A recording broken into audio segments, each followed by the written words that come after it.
Hey everybody on YouTube land. Okay, so this is just a short video because I'm very proud of what I'm about to show you. Okay, so before I came to Toronto, you see, we used to live in a small community called Ingleside, Ontario, which is east of here and west of Cornwall, Ontario. And then on the other side of that would be Morrisburg, Ontario, and on the other side of that would be Longsu, Ontario. So we used to live like right in the middle of it.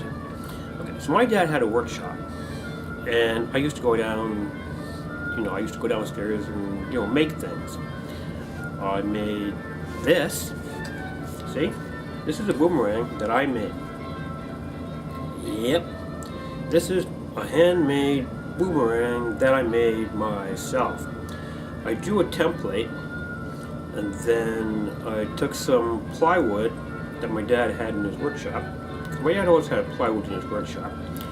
And then I drew this boomerang shape, and I cut it out with I can't remember if I used, I think I used a jigsaw. Yeah, I used my dad's electric jigsaw, because if you do it with a hand saw, it's a little difficult. So I used my dad's electric jigsaw, and I cut all the way around like this, all the way around, like that, all the way around. Okay, of course, and then after I cut this out, okay, I'll give you a close up, okay, like that. So after I cut it out, then I had to take a special sander. Well, I had to bevel. It was a bevel sander. Okay, so what I had to do first was I had to bevel it. So if you see here, I had to bevel it right there. See right there? Right there. See, I had to bevel it like that all the way around. Yep. And then I had to smooth it out really, really well. And then I had to do the same thing on this side. So if you see, if you can see that. So you can. Oops. It's kind of hard to see all these things, but you see. Yeah, it's right there where I'm pointing what the bevel was. Okay. And then I had to kind of like smooth it out a few times around here, just to give it the angle of attack. Because when you throw these things, you have to make sure that the angle of attack is at a 45-degree angle.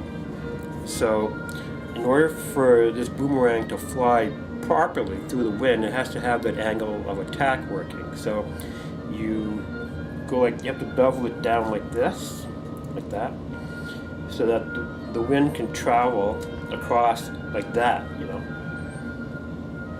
Okay, so after I did that, I sanded it down again on the top.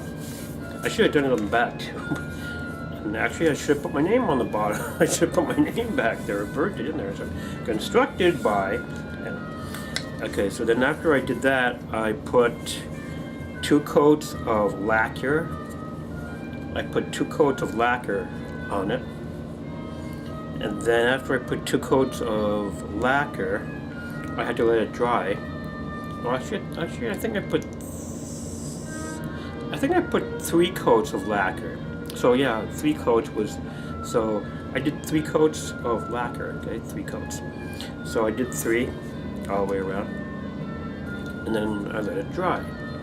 And then after the lacquer dries, you can just give it like a little bit of a touch up with a wet cloth and stuff like that. And then I took it out for a test, and boy, did it ever fly! Holy moly! Now I'm not gonna try throwing it around here, because if anything happens to my boomerang around here, I'll never be able to make one again. and I'm not going to pay to buy one, because this is something that I made. You know, I'm not going to buy one when I can make these things.